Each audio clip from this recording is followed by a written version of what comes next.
Jadi di sini saya akan menjelaskan OJK. OJK sendiri yaitu Otoritas Jasa Keuangan. Menurut Undang-Undang Nomor 21 Tahun 2011 tentang OJK, Otoritas Jasa Keuangan adalah lembaga yang independen dalam melaksanakan tugas dan wewenangnya, bebas dari campur tangan pihak lain, kecuali untuk hal-hal yang secara tegas diatur dalam undang-undang ini.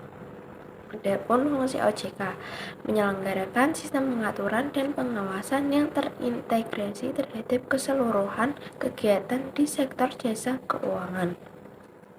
Dan yang ketiga yaitu ada tujuan. Yang pertama, agar keseluruhan kegiatan di dalam sektor jasa keuangan terselenggarakan secara teratur, adil, transparan, dan akuntabel.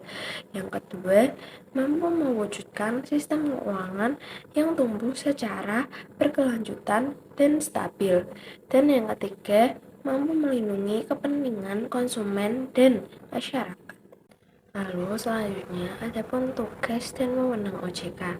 Yang pertama yaitu tugas OJK melakukan pengaturan dan pengawasan terhadap kegiatan jasa keuangan di sektor perbankan, pasar modal, perasuransian, dana pensiun, lembaga pembiayaan, serta lembaga jasa keuangan lainnya. Dan yang kedua yaitu ada wewenang OJK. Wewenang OJK ini ada 3 bagian. Yang pertama yaitu wewenang dalam melaksanakan tugas sebagai pengatur dan pengawas di sektor perbankan. Yang kedua, melaksanakan tugas sebagai pengatur di sektor jasa keuangan. Dan yang ketiga, melaksanakan tugas sebagai pengawas di sektor jasa keuangan.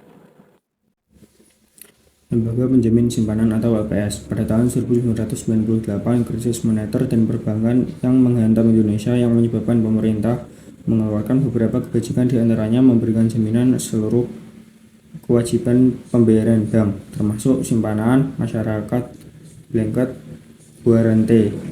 Dalam pelaksanaannya, blanket guarante memang dapat menumbuhkan kembali kepercayaan masyarakat terhadap industri perbankan. Program penjaminan yang sangat luas lingkupnya tersebut perlu digantikan dengan sistem penjaminan yang terbatas.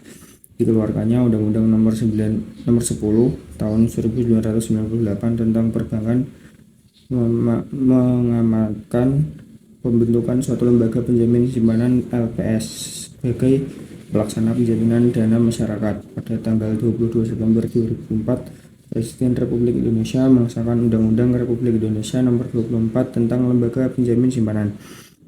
Undang-undang ini berlaku efektif sejak tanggal 22 September 2005 dan sejak tanggal tersebut LPS resmi beroperasi. Lalu, Lembaga Penjamin Simpanan LPS, suatu lembaga independen yang berfungsi menjamin simpanan nasabah perbankan Indonesia. LPS menjamin simpanan nasabah bank yang berbentuk giro, deposito, sertifikasi deposito, tabungan, dan atau bentuk lainnya yang dipersamakan dengan itu. Fungsi LPS yaitu yang pertama ada menjamin simpanan nasabah penyimpan, yang kedua ada turut aktif dalam memelihara stabilitas sistem perbankan sesuai dengan kewenangannya. Lalu tugas LPS yaitu merumuskan dan menetapkan kebijakan pelaksanaan penjaminan simpanan. Yang kedua ada melaksanakan penjaminan simpanan. Yang ketiga ada merumuskan dan menetapkan kebijakan dalam rangka turut aktif memelihara stabilitas sistem perbankan. Yang keempat ada merumuskan, menetapkan, dan melaksanakan kebijakan penyelesaian bank gagal yang tidak berdampak sistemik. Dan yang kelima ada melaksanakan penanganan bank gagal yang berdampak sistemik. Lalu wewenang LPS yaitu yang pertama adalah menetapkan dan memungut premi penjaminan, yang kedua ada menetapkan dan memungut kontribusi pada saat bank pertama kali menjadi peserta, yang ketiga ada melakukan pengelolaan kekayaan atau kewajiban LPS, yang keempat ada mendapatkan data simpanan nasabah, data kesehatan bank, laporan keuangan bank, dan laporan hasil pemeriksaan bank sepanjang tidak melanggar kerahasiaan bank. Yang kelima ada melakukan rekonsiliasi, verifikasi, dan atau konfirmasi atas data tersebut pada nomor 4. Yang keenam ada menetapkan syarat, tata cara, dan ketentuan pembayaran klaim. Yang ketujuh ada menunjuk, menguasakan, dan menugaskan pihak lain untuk bertindak bagi kepentingan atau atas nama LPS guna melaksanakan sebagian tugas tertentu. Dan yang terakhir ada melakukan penyuluhan kepada bank dan masyarakat tentang penjaminan simpanan. Perusahaan asuransi. Perusahaan asuransi merupakan lembaga yang menghimpun dana melalui penarikan premi asuransi dan menjanjikan akan memberi sejumlah ganti rugi apabila terjadi suatu peristiwa atau musibah yang menimpa pihak yang ikut program asuransi. Dana yang dihimpun perusahaan asuransi umumnya diinvestasikan dalam surat berharga atau dipinjamkan kepada pihak lain. Kegiatan perasuransian di Indonesia diatur dengan Undang-Undang Nomor 2 Tahun 1992. Beberapa contoh kegiatan asuransi di Indonesia antara lain asuransi pendidikan, tenaga kerja, kesehatan jiwa, dan lain-lain. Sekarang ini banyak sekali bermunculan perusahaan asuransi yang menawarkan beragam jaminan bagi nasabahnya sehingga dikatakan perusahaan asuransi memiliki peranan yang penting, antara lain A. Menambah lapangan kerja bagi masyarakat, B. Mengurangi kekhawatiran dalam kehidupan masyarakat, C. Mengurangi kerugian yang ditanggung masyarakat.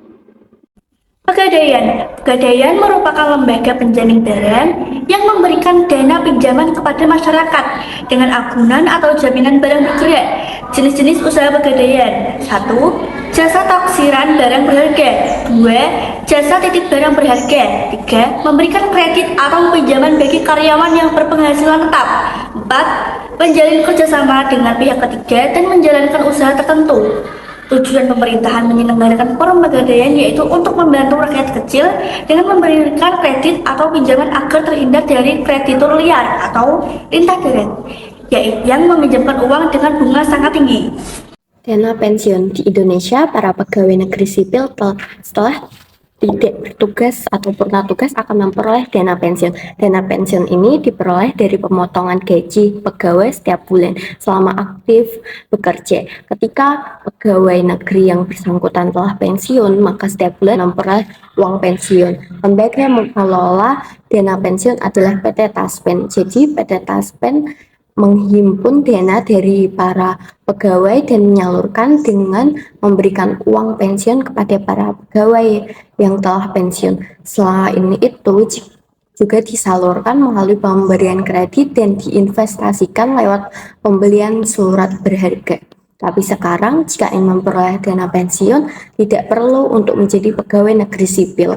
Jika ingin mendapatkan dana pensiun tanpa perlu menjadi pegawai negeri sipil, dapat mengikuti BPJS Ketenagakerjaan. Sama seperti dana pensiun sebelumnya, setiap bulan harus membayar premi agar saat pensiun dari pekerjaan apapun, maka mereka akan memperoleh dana pensiun. Pasar modal adalah wahana untuk mempertemukan pihak-pihak yang memerlukan dana jangka panjang dengan pihak yang memiliki dana tersebut. Jadi, pasar modal adalah pasar yang memperdagangkan kredit jangka panjang dalam bentuk surat berharga atau efek seperti saham dan obligasi. Selanjutnya, ada tujuan dari pasar modal, yaitu menghimpun dana lewat perjualan surat berharga guna membiayai kegiatan-kegiatan produktif. Dan selanjutnya ada fungsi ekonomi. Fungsi dari ekonomi yaitu wahana pertemuan antara pihak yang memerlukan dana dan pihak kegiatan-kegiatan produktif. Dan selanjutnya ada fungsi keuangan.